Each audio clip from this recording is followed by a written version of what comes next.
Hello everyone. In this video we're going to introduce some topics for lab 11-3. Now this lab is fairly complicated. We're still using our rotary motion sensor, and remember, from a top-down view we're going to have a disc out here. Axis of rotation is here. The pulley's underneath here. That's where we actually apply torque.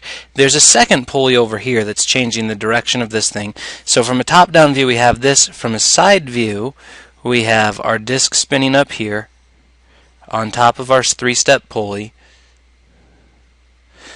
Axis of rotation. String comes off here, loops around a pulley, and goes down like this.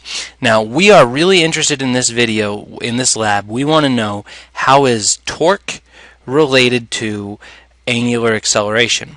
And basically what we're trying to look for is the rotational analog of Newton's second law. Newton's second law says net force is equal to mass times acceleration. We want to know, essentially, is net torque equal to some kind of relationship, something, k I guess, times angular acceleration. Is there a relationship like that? That's what we're looking for. So I want to set some stuff up for you.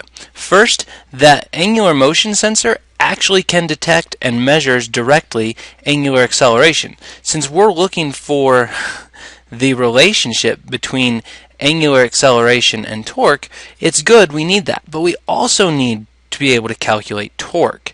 Now this is a little bit different. We aren't measuring it directly, and it's not equal to the weight of the falling mass. Okay. So here's our ring stand, and we've got our angular motion sensor, disc over here, three-step pulley, string coming off, pulley here, and then we've got our weight here. Now remember, there's two forces that act on this thing. There's the force due to gravity, Fg, and then there's the tension in the string, Ft. Now we're assuming that the tension on both ends of the string is the same, Ft equals Ft, which means the torque, if we go to a top-down view on that thing, is applied to the outside edge of the pulley. So this is the radius, this is the tension, and the torque is equal to Ft times the radius r. The radius of that pulley is given to you in the lab. But we need the tension, and it's not equal to Fg, because if it was, this wouldn't accelerate. This would just stay constant. So how do we get that? Well, remember, it's just Newton's second law. This thing is actually accelerating. And I'm going to say that down is positive. Alright. Actually, no, I'm going to say down is negative. So what I have, if I look at that thing, this has mass m, is the net force is equal to Ft minus Fg, and that's equal to ma. But whatever this a is, it's negative. Okay? So I'm going to say negative ma.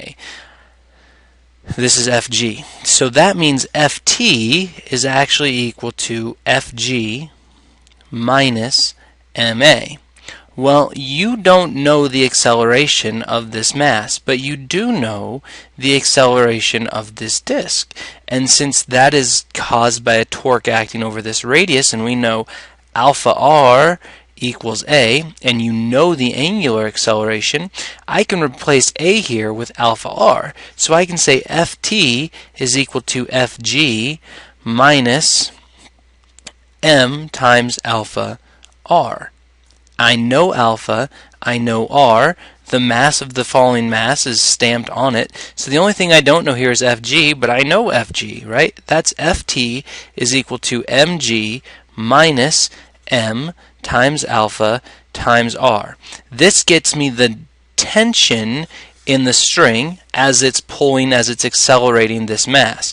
Now we're actually going to be interested in torque, and remember, torque is force times lever arm, so what I really get is Ft times the radius of the pulley is equal to the torque, and it's the net torque because this is the only force acting on that pulley. So the net torque is equal to the tension in the string times the radius, and if you look at what that is, that's really m times r times g minus alpha r. Okay, so mass times the radius times the difference of the gravitational acceleration versus the linear acceleration. This is the net torque acting on our disk. And we're going to change this disk in the experiment. We're going to do a couple things with it. You're going to do this experiment once with one aluminum disk on top of that three-step pulley, and you're going to measure the torque and angular acceleration. And then you're going to do it again, and you're going to stack a second aluminum disc on top of the pulley, and you're going to measure it again. So you're going to have this, and you're going to see how the torque, angular acceleration, and mass are related, because by stacking another disc on there, you've essentially doubled the mass of this spinning object. We want to see if that has an effect.